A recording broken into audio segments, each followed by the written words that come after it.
Hi, everyone.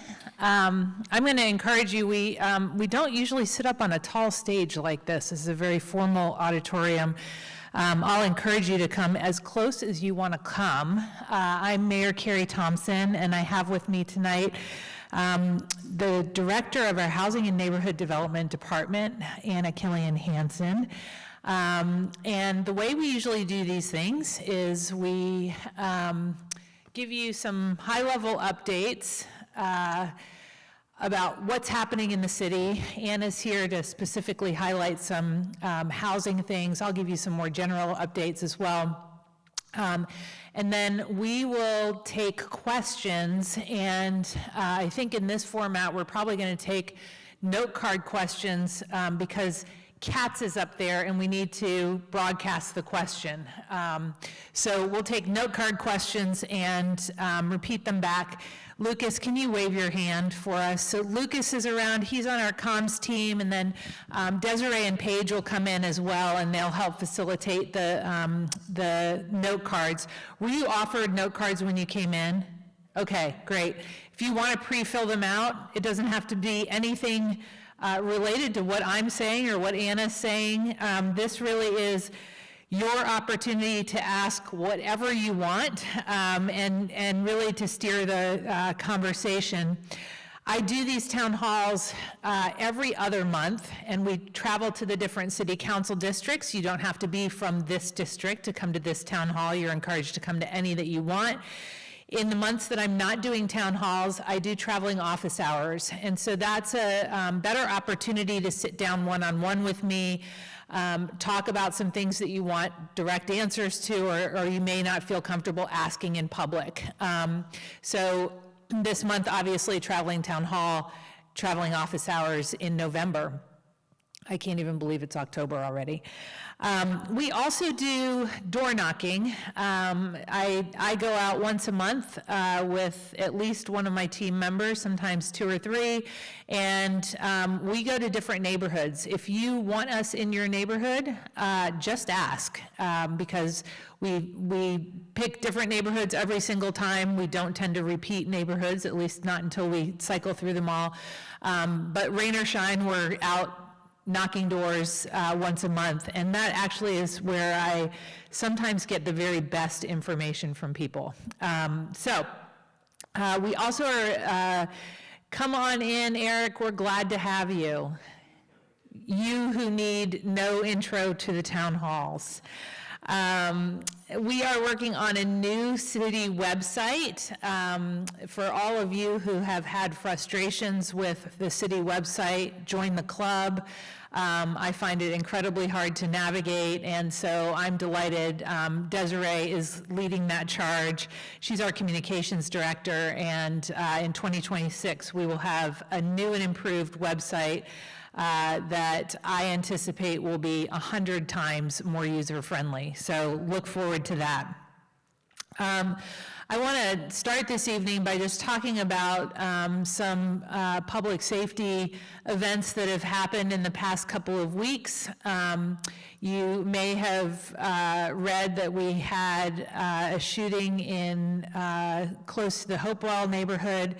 I don't think I'm speaking out of turn, and if I am, they will reprimand me later. We are very pleased that we made an arrest today in that case, and I'm really proud of the police's work in that case. We are committed to keeping Bloomington safe, and our police department is more fully staffed than it has been in a long time. We're working on getting it fully staffed, and we're making great progress with that. We have Wes is here from the fire department. Our fire department is fully staffed, and really delighted about that. And my thanks to Fire One, who has a brand new station, for responding so quickly to the First Christian Church fire this past week. They were on scene almost immediately and really made a bad situation not quite as bad. So my thanks to fire. We dedicated the new, or we unlatched the hose. Is that what you say? Yeah. We uncoupled the hose today at Fire 3.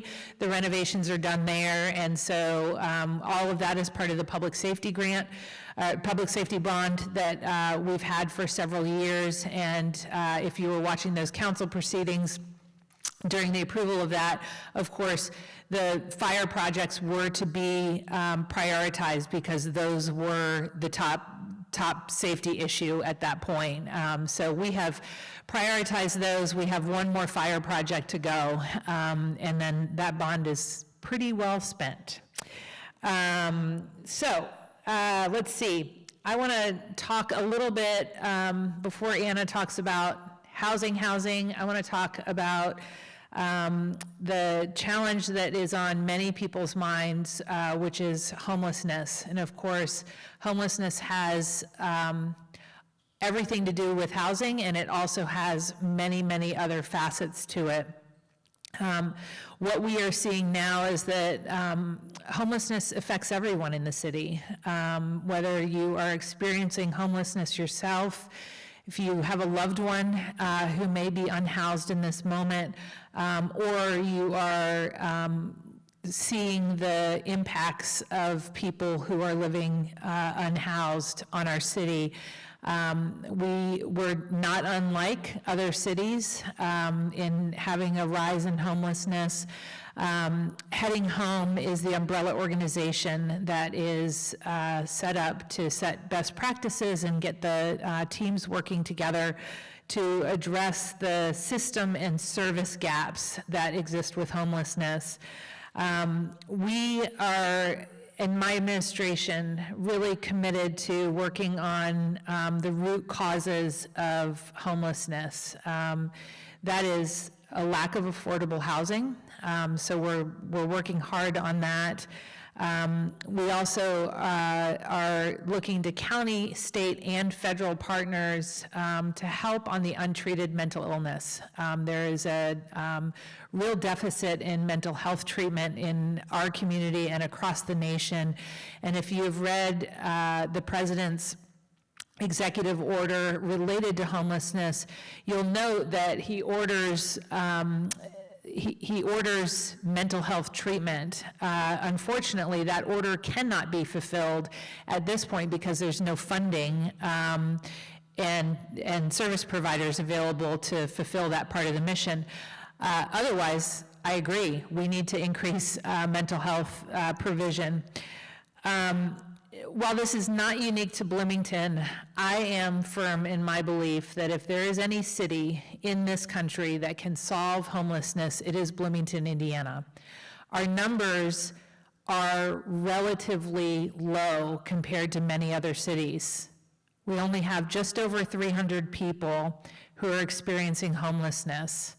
And what that means in a city as innovative and compassionate as Bloomington is that we really have an opportunity to create solutions that others have not tried, and try them and work on them together until we actually figure out what is dissolving the problem. And it's, you know, some say that you need as many solutions as you have people who are experiencing homelessness. I think you need probably as many different combinations. It's a discrete math problem. It's not, they're not all unique. And so we need different combinations of services for different people. But we have a new Lilly grant through the Community Foundation that's going to fund a lot of caseworkers. And we have some new reunification funds coming from Community Foundation, and then also the City of Bloomington has some reunification funds in our next year's budget. And that can help people who may have come here thinking that there were enough services for us to house everybody to get back to where their safety nets really are, back to where their parents are, their siblings are, and to reunify with that that support system. There are 126 shelters in Indiana, outside of Indianapolis and Bloomington, and so part of this reunification is, let's get you back close to home. If you do need to be sheltered, let's at least get you to a shelter in your home community that can connect you with further case management and solutions. STRIDE is the organization that has used the Community Foundation funds for reunification. And I want to make sure everybody understands what STRIDE does. STRIDE is a 24-hour, 365-day-a-year crisis center here in Bloomington. We have STRIDE's cards at the table out there, and I have one in one of my pockets. If you all are in a place, as many of you all are, if you eat downtown, if you walk the Beeline, if you walk other places in town, I'm sure you may encounter people who are actively experiencing a crisis. STRIDE is the crisis center, and they have mobile outreach. That means they are the best place to call unless there is a dangerous criminal activity happening, and then of course call the police. But STRIDE has full-time mental health professionals. They're at the center, and they're a division of Centerstone. And what most people need when they're in crisis is not an interaction with the police. It is an entry into care that actually will help them ultimately. Again, I don't want to discourage you from calling the police if there's criminal or dangerous activity, but if somebody's in crisis and there is no danger to you or others, I encourage you to call STRIDE. We have learned from STRIDE that it takes several interactions sometimes for somebody to engage in longer-term care with them. So if you're seeing the same individual over and over again, feel free to call them. It's about relationship building and trust building. And this is an incredible community resource that many, many communities do not have. So take a STRIDE card, put it in your pocket. Better yet, plug their phone number into your phone. Again, it's 24/7. So that is a good thing to have with you. You will see, and I want to give a big shout out to Cook. Around the community, there will be added marketing and advertising about STRIDE, because STRIDE can only reach as many people as they know about. And so we want everybody to know about STRIDE and use that resource. Cook has funded some marketing design, and we've already got at least one billboard up in town. You'll see a bus wrap soon. We really are advocating for people to use this incredible service. We really need everybody on the homeless front to be rowing in the same direction. We need high accountability, we need high service, and we need to make sure that we're proactively working towards solutions that actually work for our community. We have partnered deeply with many service organizations, all of them that are providing shelter, food, et cetera, and we are making progress on getting to solutions that actually work. This is not a short game, though. This is not something we're going to solve tomorrow. It is something that's going to take years to truly get the systems in place that are going to solve this challenge. I am going to hand things over to Anna, because I've already talked for 15 minutes, and let her talk for a while, and then we'll take questions. Can you hear me? Is this working? Okay, great. Hi, I am Anna Killian Hansen. I am the Director of Housing and Neighborhood Development, and I'm also the Executive Director of the Redevelopment Commission. I'm a townie. I've been here my whole life. I've worked in real estate or been around real estate literally my entire life. I've had the pleasure of helping residents from all walks of life find a place to live for 25 years. One thing is for certain in the housing world: housing is an ecosystem. Your housing needs change over time. The first place that you live after leaving the nest is likely not the same place that will fit your needs over time. space needs change, what you can afford changes, physical needs change, how you live your life changes. The progression of needs through different stages of life is often referred to as a housing ladder. Unfortunately, right now, Bloomington is the most housing cost-burdened metro area in the state. High cost, low wage. 60% of our households are cost-burdened, spending more than 30% of their monthly income on housing costs. The demand for our housing has outpaced our growth of housing development. And 72% of our workforce do not live in Bloomington. A lot want to, but they can't. I don't know if any of you have bought or sold a house since 2020 or experienced what the market was like, but if you did, you likely understood that if you wanted to buy a house, you had to compete with at least 8 other buyers. You had to likely waive inspections. You had to bid well over asking price. And oftentimes you had to ask for an appraisal gap. At that time, interest rates were so low that it really was tolerable. The payments were tolerable. But right now, we are experiencing something called the golden handcuffs. Folks are restricted from moving or buying a new home due to the low interest rate on a current mortgage. The golden handcuff effect occurs because refinancing or selling to buy a new home with current higher interest rates would significantly increase monthly payments, making it financially difficult to move, even if other opportunities arose. Middle-income households have been forced to either occupy lower quality housing that would traditionally be available for low-income households, or become cost-burdened in upper-income housing. So what exactly does that mean? It means we do not have the movement in our housing ladder that we normally would. People are staying put.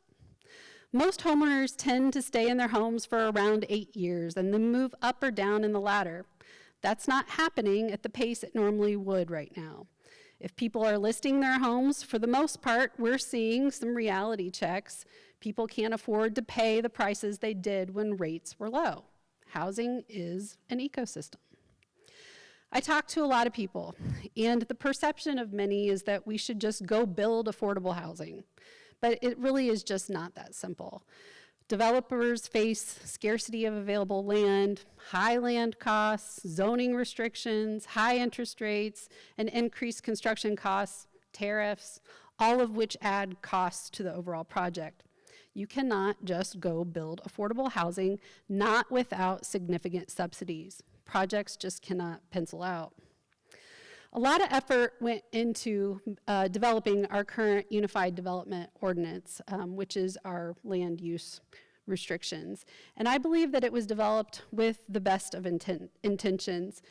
That being said, the market has changed significantly since that document was developed.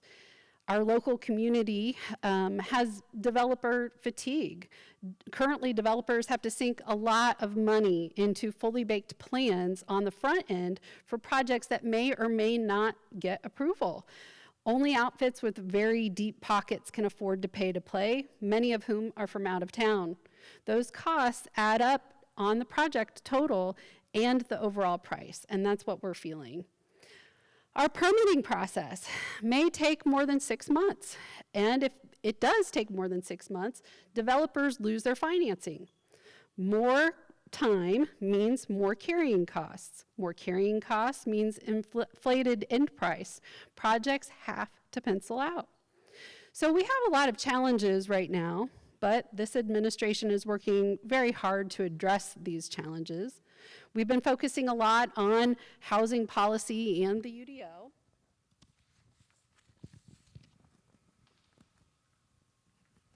And we've been focusing a lot on our policy.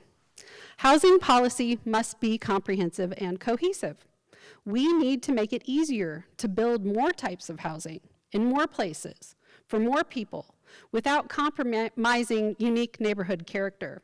We want a UDO that supports a thriving, diverse housing market, not one that inadvertently makes affordability harder to reach. We're currently performing an analysis of our permitting process to identify obstacles to faster and more efficient approvals, and we're evaluating the UDO. Hopewell is the former hospital site, is one of the few areas within city limits that could potentially put a dent in our housing needs.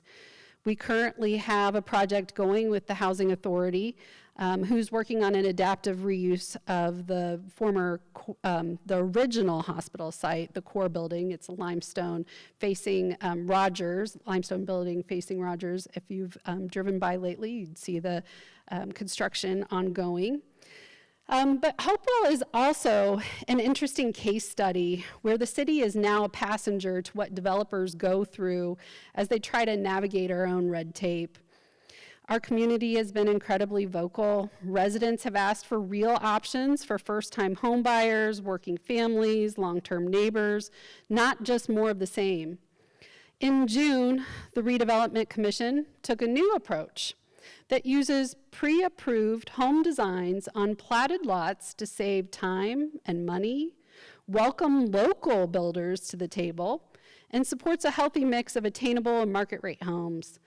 This course correction reflects a more realistic, community-centered strategy that gets us where we want to go. This new path is geared towards providing a diverse mix of housing types at a range of price points, creating options for first-time home buyers, the local workforce, and families, not just luxury apartments or student rentals. This pilot will demonstrate innovative solutions. We are also piloting an interest rate buy-down program to help incentivize folks to unlock those golden handcuffs and climb up or down in that housing ladder, influencing the overall market. Our community needs attainable housing for the residents that work here. This administration is prioritizing just that.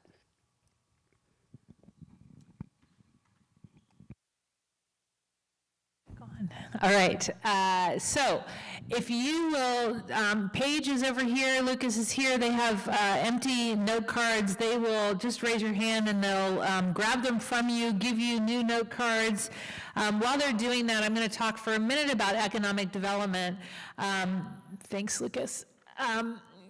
Housing really is the backbone of economic development in any community. If you can't house the people who work here, they're not going to come to work. And when we look at affordability, of course, the cost of the housing is one part of affordability, but how much you make is the other part of affordability.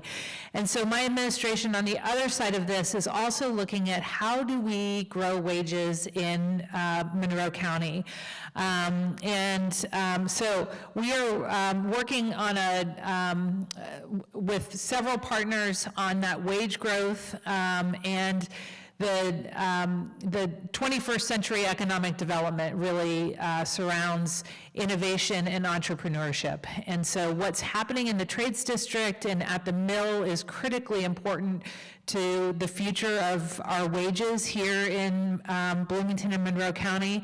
And as we grow those companies through the Trades District, we hope to be able to house many of those folks, not only at Hopewell, but in the upcoming Summit development as well. And we hope that the new UDO, which is, whatever changes are made to the existing UDO is how I should say it, will help facilitate great housing.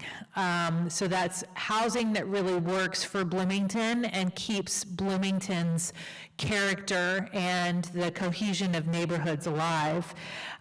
You'll be seeing some branding coming out in the next 4 months or so that'll really speak to who Bloomington is and who we want to attract. We've been working with a group called Civic Brand to help tell that story, and we've had lots of stakeholder involvement on that.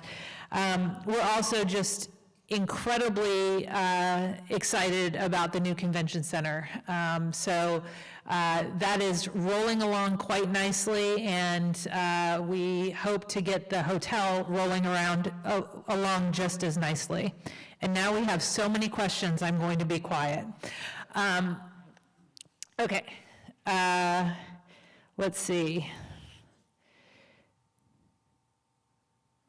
Okay, I think this is a comment, not a question, but you can, okay. So there's a comment that CDFI-friendly Bloomington can help finance housing in Hopewell. True, there are many possibilities to add to that, to the original capital stack or to the mortgage possibilities there. We do plan to have a larger conversation with lenders about providing mortgages at Hopewell. CDFI friendly, of course, we are incredibly lucky to have them here in Bloomington and know that we will engage them for those conversations. So this is another question, another comment maybe. Lack of input from real estate professionals in planning and zoning considerations and their actions which ignore the realities of vacancies in the new apartments and building more and more apartments geared to students. We actually have had quite a bit of input from realtors. And we will continue to have stakeholder involvement as we get input on what might go into any UDO changes. And we don't have a great way of actually tracking vacancies in Bloomington in those apartments. There is some indication that some of the newer student apartments have vacancies. And that's why my administration's priority is to create new housing that really targets people who are working here rather than that student population. You want to add something? There we go. Yeah. Occupancy rates are really challenging to track because apartment complexes or property managers have to self-report. So there's a number of platforms that actually are tracking, but it's limited data and it is self-reported. I actually took an intern team last year and we did some secret shopping of all multifamily complexes that were over 50 units. Of that study, we were around 98% occupied. However, I will say that I do believe that rate has dropped significantly since that time. I've been hearing pretty consistently that there are vacancies in properties that had never had vacancies previously. So we are starting to see that occupancy rate drop. I will tell you that HUD calls a healthy rental rate 60% occupied. So we know that we're higher than that at this time. I know it's misleading. You see some of these buildings, you think that they're probably not occupied, but look, we have an undergraduate admission rate of, 48,000 students on campus at IU. They only have about 13,000 beds on campus. So there is demand for some of these apartment complexes, but again, it is really difficult to try and track. It is something that we're kind of keeping our eye on the ball, both with the platforms and the data that is available, and then trying to privately track what's going on. Okay, this question is, what happened with Crawford and Union? And I'm assuming this means Union at Crescent, but I can update you on what happened with Crawford. Crawford was well out of rental code compliance. We worked with them really over years to try to get that back into compliance. As my history is with a housing organization, I was committed to building decent housing so people who lived there could actually get on their feet and really thrive. When you are living in an apartment that is not safe, there is no possibility that you can do much more than just trying to meet your basic human needs. So we are very serious about our housing compliance, and these are not the only two properties that we have taken action on this year. We also took action on a number of other properties, which have also been in the press. The Crawford is a permanent supportive housing unit, and in order to really take people who are in highest need and offer them housing, they also need a lot of support, or the housing won't be maintained. The housing was not maintained, the support was not adequate. We talked and talked and talked and made agreements that were not met, and so ultimately we did file suit because we believe it is not safe for people to be living in those kinds of units. I am pleased to say we have gotten a long, long way with the physical state of that property. We are very nearly in physical compliance, and we just need to get the supportive services operational as well. So that's where we are with Crawford. Union at Crescent has been a different kind, it's a different kind of housing development, a different process. We are equally serious about getting that into compliance, and because of a couple of various things that have been out of our control, there's been delays, so we're not as far down the road. Yeah, I can comment a little bit. I think you've covered Crawford, but Union at Crescent, their rental permit expired earlier this year, and they did schedule an inspection with our department, which is we inspect and permit all of the rentals within the city of Bloomington limits. We did perform an inspection. However, they had a deadline of, I believe, September 5th to make all of the necessary repairs. Unfortunately, they were unable to make those. Property owners do have a right to file an appeal if they're not able to get material in on time, or their circumstances outside of their control, or they don't agree with what our reports say or requests. So they did file an appeal with the Building Housing Quality Appeals Board. Unfortunately, when that was set to be heard, I believe the middle of September, the board did not have quorum. So it has been continued to this month. That board only meets once a month. And so they have until the middle of October, where the board will either vote to approve their appeal or extension of time or not. So that's where we are at this point with that particular property. They had a tax abatement on the property. We did indicate that they were not in compliance with that tax abatement because of the number of vacancies in the property. There were some 60-some vacancies. And it is an affordable project which requires a certain level of occupancy.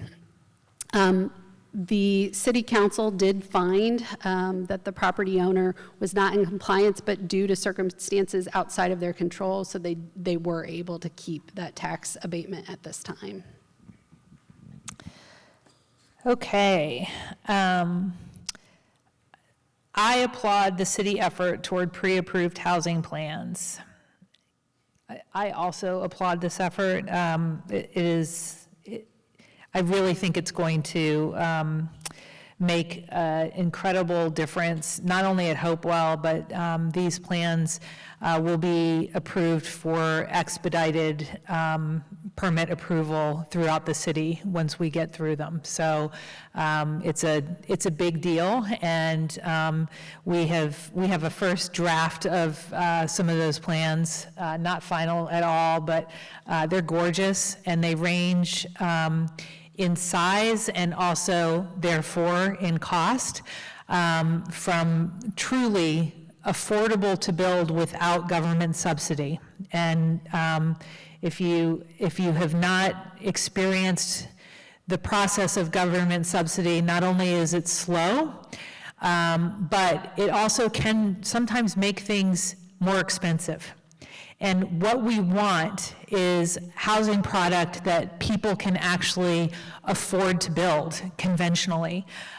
So these plans I'm really excited about because of the variety of them, because of the look of them, and because they're really created for Bloomington to fit our community. It goes on to say, have you considered an RFP for 10 to 12 modular homes in Hopewell? At this point, we are only working on Hopewell South, only working on that. That's where we're digging into the detailed plans. And that is that's the area that is directly adjacent to McDowell Gardens. And so we really want that area of the neighborhood to sort of talk to McDowell and be a good transition from McDowell into Hopewell. We may look at things like modulars for other parts. And for those of you who are not in the building industry right now, modulars are great looking houses these days. And there are various kinds of modulars, and they're well built. It's just that they get built in a factory and brought to you. So it's not the modular that you're thinking of that was created in the 80s and 90s.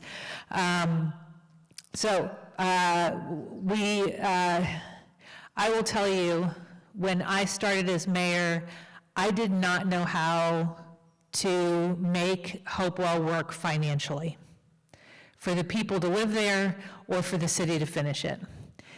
And at one point, I was the largest private home developer in the county for 9 years running when I was with Habitat for Humanity. And so I have a good deal of experience making the finances of affordable housing work, and Hopewell was a puzzle.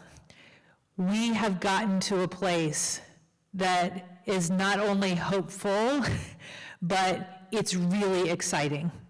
And I think Hopewell can really set the tone of what attainable housing can look like throughout the city, and it can really be inviting to the young professionals we're trying to attract and keep here. You know, MCCSC is losing school population. We need those young professionals here in our community.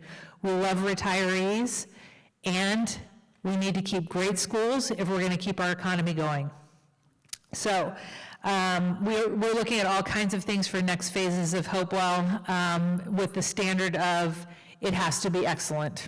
And it's really going to be the crown jewel of our downtown housing. And so it's walkable, it's got this awesome park, it's right next to Kroger, it's right next to two other parks.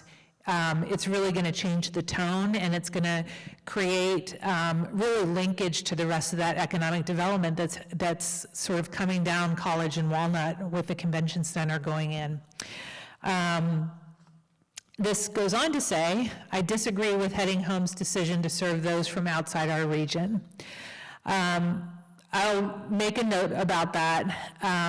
I have been very public in my comments about our lack of ability to keep our heads above water if we're going to continue communicating to the world, really, that Bloomington is a place that has adequate services for everyone. My mind was shifted deeply when I sat at a listening session at New Hope for Families and had a mom tell me she moved to Bloomington because she was told there were services here, but we only have enough services to keep everybody homeless. That's not where we want to be. We want to be the community that gets our head far enough above water that for those people in our region, we actually know how to serve them so well that they can thrive and that they get into permanent housing, whether it's permanent supportive housing or permanent independent living. And so that's my goal. And every area of our entire state is broken down into a HUD region. So if every community would commit to just serving people from their region, and they would do that well, we could be in a very different place in our state.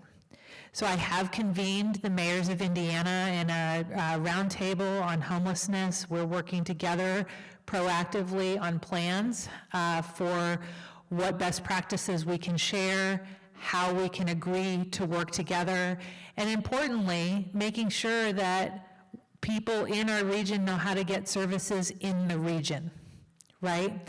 So nobody should have to travel 200 miles to find a homeless shelter. There's one a lot closer. So thank you for that comment. This one is written just to make Anna Killian Hansen blush. You're welcome. Recently, Ms. Killian Hansen was quoted in the HT as saying more or less that the administration is focused on streamlining the development process and not getting in our own way. I wanted to say thank you for that comment and attitude because it is very positive. We are, one of the things we are committed to in my administration is pulling back every piece of red tape we possibly can. We want to make it really easy to build great things in Bloomington and hard to build junk. So we are committed to this.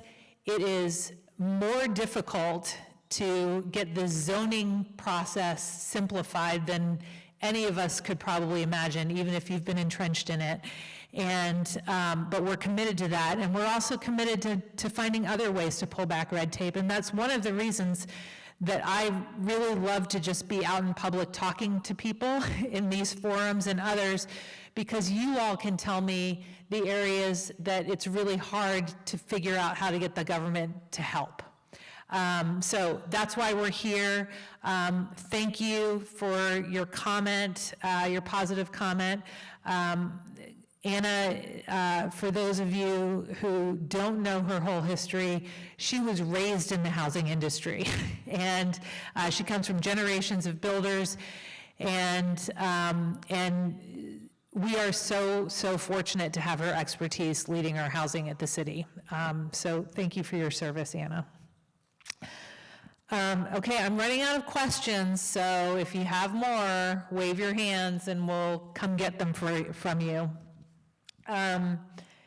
College Mall is losing tenants. Lots of parking is there, which is made of impermeable materials, which is bad for the environment.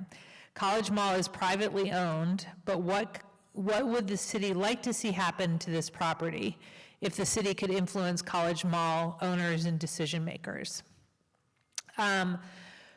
Well, I'll tell you, one of my ultimate visions for Bloomington is that we stop thinking in this way of we only have one downtown. Because Bloomington has a city center, but then we have economic centers, commercial centers, both east and west, and we have a good little pod developing south, and even some new interests north. And that's the way, as we grow population, grow wages, we really need to think of ourselves that way, that you can go to many different places and have a great experience in Bloomington, dining or shopping or going to a hardware store, et cetera. So my ultimate vision for College Mall would be that it becomes vibrant again, that piece of real estate becomes vibrant again. I think we know that for many, a traditional mall is no longer how people want to spend their time. And so we've seen lots of great redevelopment of mall properties in many different ways throughout the country.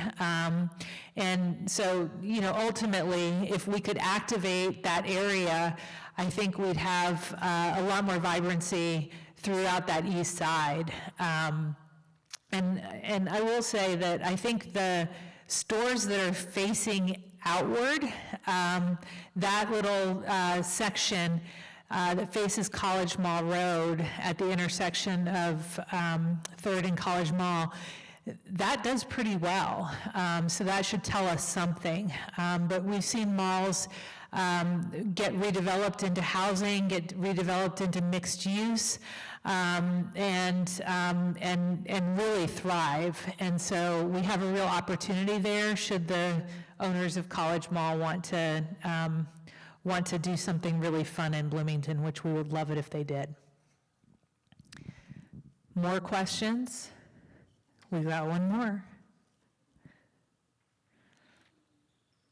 We never keep you past an hour either. I always promise to end so that you don't feel obligated to sit here.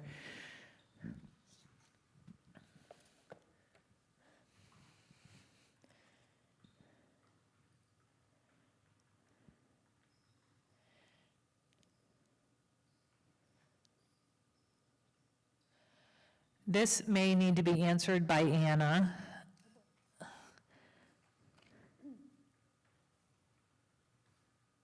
And sometimes what we say is, we're going to have to check and get back to you. So I'm going to read the question, but I'm not sure that I'm aware of the answer. We do house the Historic Preservation Commission, or we are the liaisons to that commission, but I'm not sure that I know the answer to this or that this has come up. What has happened to the historic restrictions that said the streetscape of East 10th between Washington and Dunn should remain as it was? However, lots of homes have been demolished. I'm not sure. I'd need to check. We have 13 historic districts within the city of Bloomington limits. Each district has their own restrictions on what they can and cannot do, and those are written by the neighborhoods in which they reside. But I am not aware of which district that is off the top of my head. We have quite a few. So I'd be more than happy to get back to you. My card is actually out on the table, so I would, if you want to let me know who you are, how to reach you, I can absolutely get back to you with that answer. And if you're not aware, it says, so one of the things it does say is lots of homes have been demolished. So we actually, if it is in a historic district, we have something called the demolition delay process. So it has to go before the Historic Preservation Commission. If it is a notable or outstanding structure, the HPC, as we call it, has to either designate it as historic or release it for demolition. So likely, if something has been demolished, it wasn't a notable or outstanding structure, and the HPC voted to release it and not forward it on to City Council for nomination. This question is, would the administration consider out-of-the-box thinking regarding development standards? For example, if sidewalks and something else weren't always required, then those costs wouldn't have to be passed on. That's just one example. There are many. A fast-track approval process is another. The city will absolutely consider out-of-the-box thinking. In fact, we're hoping that the input sessions come with some out-of-the-box thinking. Whenever we have a builder or a developer with a challenge to how things are working now, we are sitting down with them and trying to figure out how we could have done it better, how we can stay committed to having great building form and make things easier. And so we will be creating, we won't call it a fast track probably, but we'll have expedited permitting for certain cases where you're going to meet all of the codes and you don't need any variances. Right now, things sort of get stuck in the queue no matter when they come in. And when I used to pull permits, we could get a permit in 2 weeks. That will not happen today. I want to get back to a similar timeline for the no variance, really clear, this is going to meet all of the requirements. I'm going to put a plug in for Tech Week, which is the first week of November. They're going to have a GovTech Day. We are looking at things like AI to help us read through our UDO and find complications in it. There are many ways that we can innovate around simplifying the process. And that's what we seek to do, is to again, make it easy to build great things and hard to build bad things. And so we're open to ideas, and anything's fair game for discussion. Sometimes there are surprising reasons that we can't say yes, but I think we have a team that's committed to trying to get to yes whenever we can. Sometimes it's a yes and. You know, the other thing too, I have to say, is that this administration, Carrie's been in development and construction, I've been in development and construction, so we see it through a little bit of a different lens. We really are trying to make this what it needs to be for our community to thrive.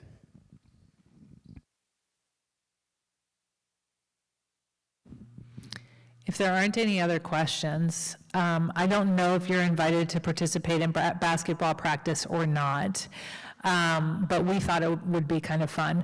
I'll just note that we have some fun things coming up, including trick-or-treating downtown.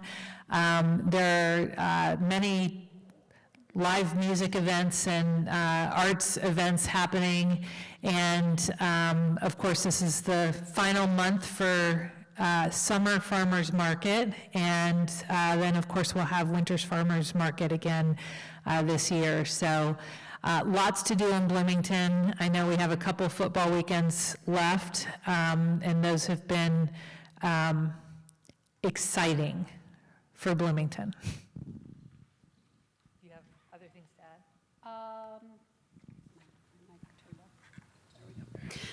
If you know any new renters, we actually have an R101, or How to Be a Good Renter in Bloomington class coming up in a couple of months. There's some flyers out on the table. If you want to register, there's a QR code, but we go over everything from financial management to housekeeping items, know your rights and responsibilities of both tenant and landlord, and then navigating just Bloomington, our sanitation process, our rental code, everything. So it's a great class. We also give you discounts, or we get you discounts through some property management companies. And then also, if you know any new home buyers, we do have a down payment and closing cost assistance program, so feel free to reach out to us. It is income eligible, but it can provide up to $50,000 in down payment and closing costs for home buyers. We also have rental assistance, so deposit assistance as well, that is income eligible. So HAND has a number of programs to help residents through all of their housing needs. Just feel free to give us a call. We also have a housing counselor on staff if you ever need foreclosure avoidance or bankruptcy counseling, anything like that. We're here to help. So please let us know how we can do it. I'm going to put a plug in for the Hopewell session, which is October 20th.